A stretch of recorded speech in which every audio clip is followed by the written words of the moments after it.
Eletrodinâmica.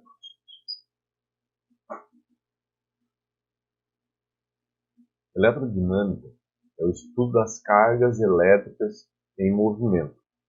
A gente estava estudando eletrostática, que era o estudo de cargas elétricas em repouso.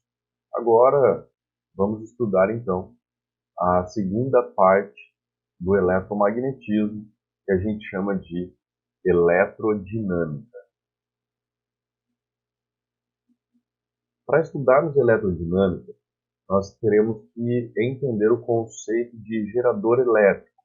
É um dispositivo que pode causar movimento de cargas elétricas, por exemplo, pilhas e baterias.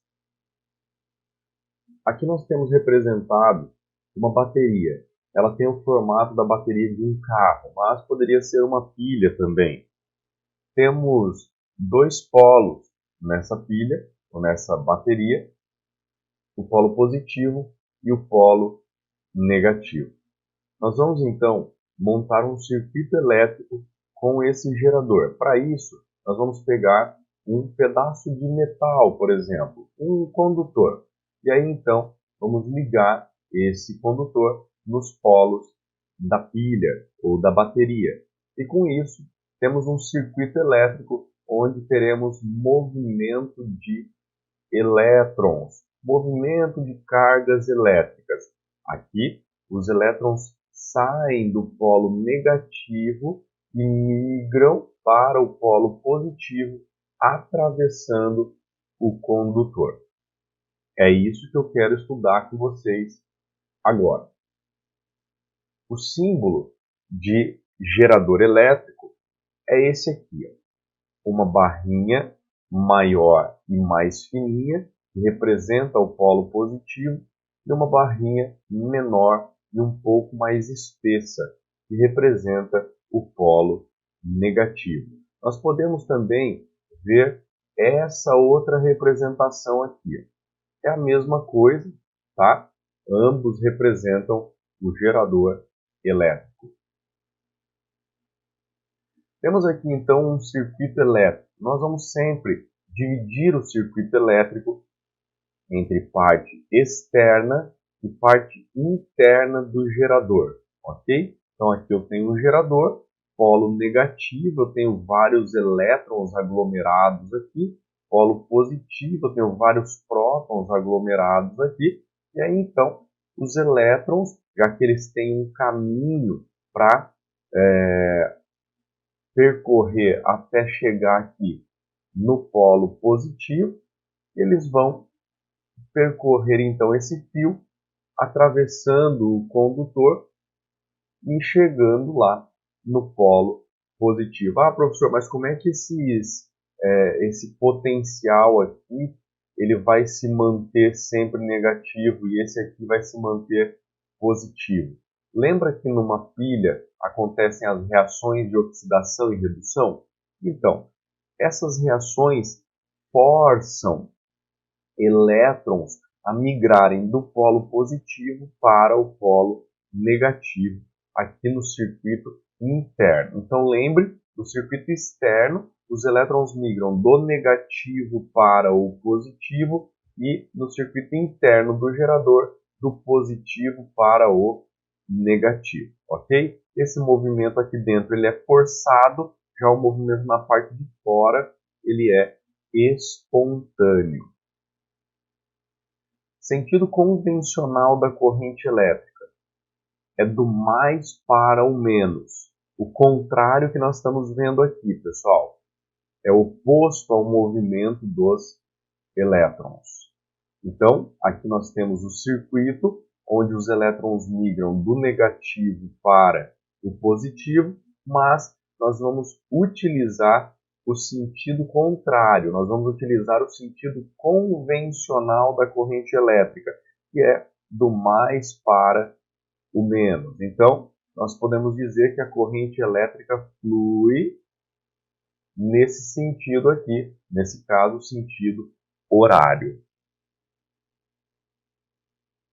Definição matemática de corrente elétrica. Vamos estudar a corrente elétrica em condutores de primeira espécie, são condutores sólidos. A corrente elétrica nos condutores sólidos é a medida do fluxo de elétrons nesse condutor. Imagine então um pedacinho de fio metálico, por exemplo, sólido, obviamente. Nós temos aqui uma secção transversal. Então, se a gente cortar esse fio formando 90 graus com o seu comprimento, temos essa secção transversal. Polo positivo desse lado, então liguei no polo positivo de uma bateria, vou ligar esse lado aqui no polo negativo e o que acontece? Os elétrons livres que esse material possui passam a ter um movimento ordenado, do menos para o mais. Esse é o sentido real da corrente elétrica. O sentido convencional é do mais para o menos, ok? Mas este movimento ordenado de elétrons nós vamos chamar de corrente elétrica. Eu gostaria então de saber quanto vale a corrente elétrica. É muito simples. Nós vamos calcular o fluxo de cargas elétricas que atravessam essa área. O fluxo é o módulo da carga pelo tempo. Então imagine, se a gente contar aqui 10 segundos, nós vamos contar quantos elétrons atravessaram essa linha e com isso nós teremos como fazer essa divisão e obtermos a corrente elétrica. Carga por tempo. É assim que nós vamos definir a corrente.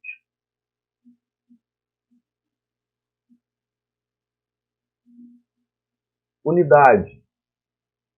Como vocês veem aqui, a carga é medida em coulomb. O tempo é medido em segundo. Então, a unidade de corrente elétrica é a unidade de carga pela unidade de tempo. É coulomb por segundo. A partir de agora, chamaremos coulomb por segundo de ampere. E o símbolo é A maiúsculo. Nós podemos também ver os submúltiplos de ampere, que são miliampere, microampere, nanoampere e picoampere, os que mais aparecem no vestibular. Definição matemática de corrente elétrica agora em condutores de segunda espécie, pessoal, que são líquidos e gases. Isso aqui cai relativamente pouco, o que mais cai é a corrente em condutores de primeira espécie, mas quando vocês se depararem com um exercício de corrente elétrica em condutores de segunda espécie, vocês estarão avisados, ok? Então, a grande diferença aqui é que a corrente elétrica é a medida do fluxo de carga elétrica no condutor e não somente os elétrons, ok? Por quê? Porque em líquidos e gases, os prótons também podem se movimentar. Então, imagine que essa aqui seja uma lâmpada fluorescente, aqui tem um gás, ok? E o que vai acontecer? Bom, temos elétrons e temos prótons livres, ou seja, os prótons também podem se movimentar. Então, se a gente polarizar essa lâmpada, um polo positivo e um polo negativo, os elétrons serão puxados para o polo positivo e os prótons serão puxados para o polo negativo, ok? Os elétrons migram para um lado, os prótons migram para outro lado. E com isso nós temos o sentido convencional da corrente do mais para o menos, mas quem seria essa corrente? Como nós poderíamos determiná-la? É a carga pelo tempo. Porém, agora nós vamos somar o módulo da carga positiva com o módulo da carga negativa para dividir pelo tempo, ok? Equações importantes da eletrodinâmica. Formulinha do Ken, a carga elétrica é a carga elementar vezes o número de portadores de carga kit ok? A corrente vezes o tempo dá a carga, essa aqui é exatamente as equações que nós estávamos estudando até agora. E aí, então, nós poderíamos juntar essas duas expressões e vamos chegar na equação do net. Então, é importante para nós as equações Ken, Kit e net. Com essas três equações, nós vamos conseguir resolver os exercícios de introdução à eletrodinâmica. N é o número de portadores de carga. E, carga elementar, vale 1,6 a menos 19 coulombs, que é a carga de um próton ou a carga de um elétron. O tempo, T, e a corrente elétrica, I. Num gráfico de corrente elétrica, nós poderíamos então entender o seguinte. Imagine que a corrente está variando dessa forma aqui, okay? Então ela está diminuindo com o tempo. No tempo T1 ela tem um valor, no tempo T2 ela tem outro valor. Eu gostaria então de estudar o que eu posso extrair desse gráfico. Galera, a carga elétrica é numericamente igual à área sob o gráfico. Então lembre, num gráfico de corrente elétrica por tempo, o módulo da carga elétrica que atravessa aquela secção transversal do fio num tempo considerado, no caso aqui do tempo T1 até o tempo T2, é numericamente igual à área sob o gráfico. Forma de onda da corrente elétrica é a representação algébrica dos valores assumidos pela corrente em função do tempo. Então nós vamos fazer novamente um gráfico aqui e vamos entender como a corrente se comporta a partir desse gráfico. Corrente contínua é a que mais aparece, é a que a gente mais vai trabalhar. Uma corrente contínua acontece quando os portadores de carga elétrica movimentam-se sempre no mesmo sentido, que é exatamente os casos que eu tratei com vocês até agora. Então, o que seria uma corrente contínua constante? Representada num gráfico, ela tem sempre o mesmo valor, ok? Isso aqui é uma corrente contínua aí, constante. Então, num fio, como nós veríamos os elétrons? Eles estariam sempre se movimentando para o mesmo lado, ok? E, obviamente, para ela ser constante, esse movimento aqui, ele continuaria. Né? Os elétrons eles não param, ok? Então, mais uma vez, isso aqui é a corrente elétrica contínua e constante. Forma de onda da corrente elétrica para a corrente alternada. O pessoal tem um pouco de dúvidas quanto à corrente alternada. Eu quero esclarecer aqui para vocês qual a diferença entre a corrente alternada e a corrente contínua. A corrente alternada, ela inverte o seu sentido periodicamente. E aí nós teríamos uma representação gráfica assim. Ora a corrente é positiva, ora negativa, ora positiva, ora negativa. Mas como nós poderíamos entender isso?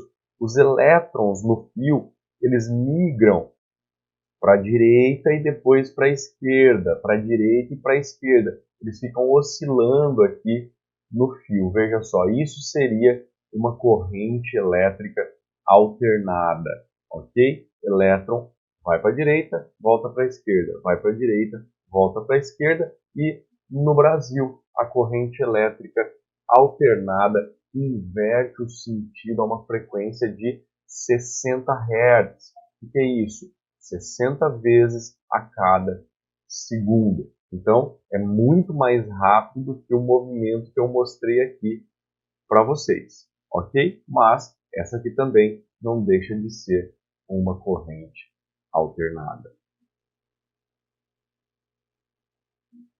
Princípio da continuidade da corrente elétrica. Imagine um fio que ele fica mais fino. Então aqui tem duas partes, a parte mais grossa e a parte mais fina tem uma corrente elétrica percorrendo esse fio. Então, nós vamos dizer que a corrente aqui na parte mais grossa é I1. A corrente na parte mais fina é I2. Eu gostaria de comparar essas correntes elétricas, I1 e I2. O que nós poderíamos afirmar a respeito desses valores? I1 e I2 são iguais, pessoal. Por quê? Porque se aqui vem 6 elétrons, esses 6 elétrons eles atravessam para essa segunda parte, isso vai acontecer num mesmo tempo, né? Você vai ter aqui uma certa quantidade de carga atravessando uma secção em um certo tempo. Aqui, a mesma quantidade de carga atravessa a secção no mesmo tempo. Isso faz com que a corrente I1 seja igual à corrente I2.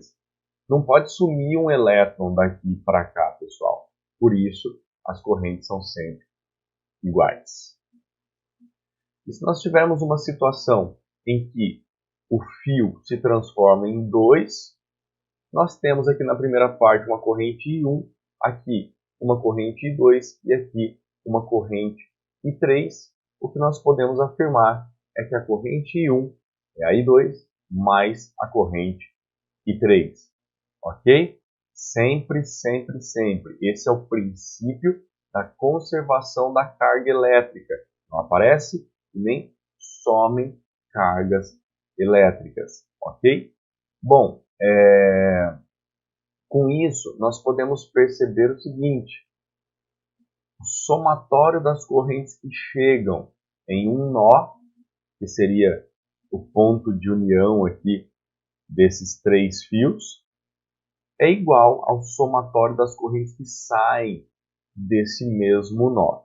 Ok? Então, se estivesse chegando aqui 10 amperes, aqui saindo 7, aqui embaixo nós teremos 3 amperes. Dipolo elétrico é qualquer dispositivo que apresente 2 terminais elétricos que podem ser ligados a um circuito elétrico. Quando um dipolo está presente nos circuitos usuais, a corrente elétrica sempre entra por um dado terminal e sai pelo outro terminal. Um dipolo elétrico, quando presente em um dado circuito, ou está consumindo energia ou está cedendo energia a este circuito.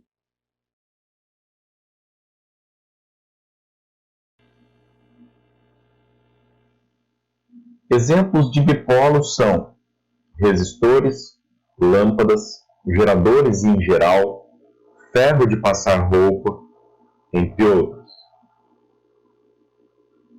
Está aqui o esquema de um dipolo.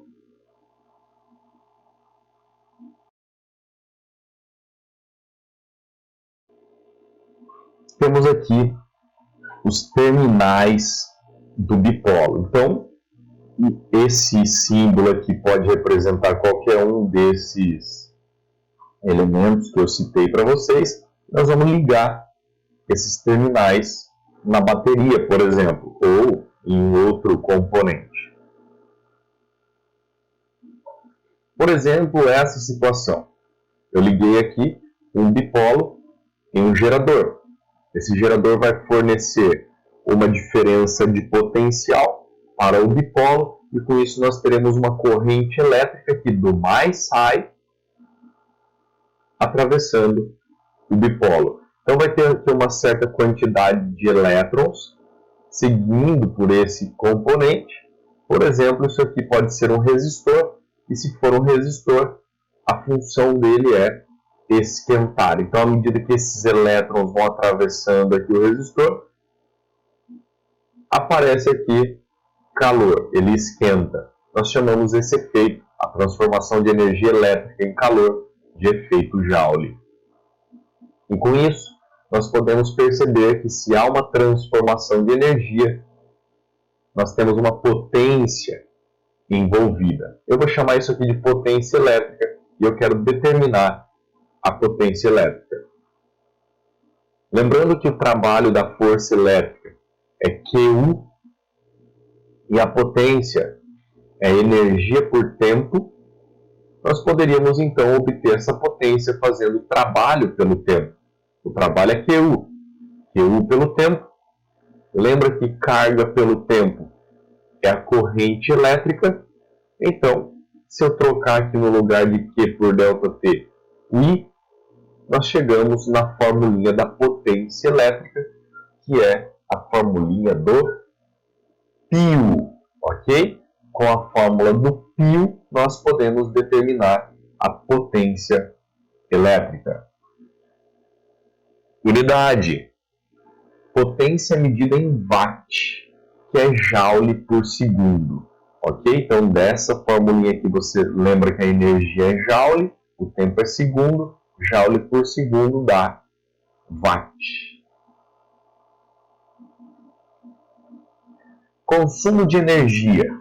Muito importante aqui para o Enem, pessoal, consumo de energia elétrica.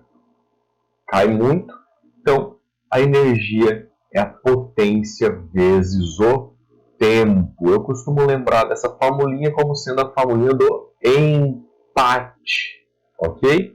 Empate me permite fazer uma análise do consumo de energia elétrica.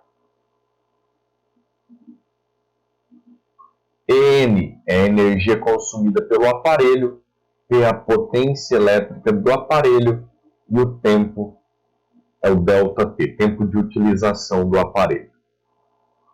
Análise de unidades, sistema internacional, potência é joule por segundo, o tempo é segundo, então a energia é medida em joules. Mas, num sistema usual, a potência será medida em quilowatt. O que é o quilowatt? São 1000 watts. O tempo será medido em hora. O que é hora? São 3.600 segundos, ok? E a energia será medida em quilowatt-hora, kWh, quilowatt-hora. 1 kWh é 3,6 10 a sexta joules, ok? Características de um chuveiro elétrico. Então, essas aqui são as características nominais de um chuveiro. Você compra o chuveiro e olha lá na carcaça dele, vai estar escrito: esse chuveiro foi construído para ser ligado em 100 volts e uma corrente elétrica de 40 amperes vai percorrê-lo. Bom, eu gostaria de fazer uma análise a respeito desses valores. A potência elétrica é dada por π. Sendo assim, a potência elétrica desse chuveiro é 40 amperes vezes 100 volts, que é 4.000 watts. Dividindo por 1.000, 4 quilowatts. 4 pessoas tomam um banho de 15 minutos por dia durante um mês. O chuveiro vai funcionar quanto tempo? Então, são 4 pessoas, 15 minutos por dia, vezes 30 dias. Isso me dá 15 vezes 4, 60. 60 vezes 30, 1.800 minutos. Dividindo por 60, são 30 horas. Sendo assim, qual é o consumo de energia desse chuveiro? Empate. 4 kW vezes 30 horas. 120 kWh. Esse é o consumo de energia desse chuveiro. E aí, então, se nós sabemos que o preço do quilowatt-hora é 50 centavos, imagine, isso aqui é um exemplo, ok? 50 centavos o preço do quilowatt-hora. Então, a conta de luz, devido a esses banhos, será: a conta é o consumo em quilowatt-hora vezes o preço por quilowatt-hora. Consumo 120, o preço 50 centavos, conta R$60. R$60 é o preço que essa família pagaria somente pelos banhos, ok? Isso aqui é a conta de energia somente dos banhos, beleza? Esse tipo de problema cai muito no Enem, por exemplo. Então, fique atento aí. Bons estudos a todos, façam os exercícios e até a próxima aula. Tchau, tchau.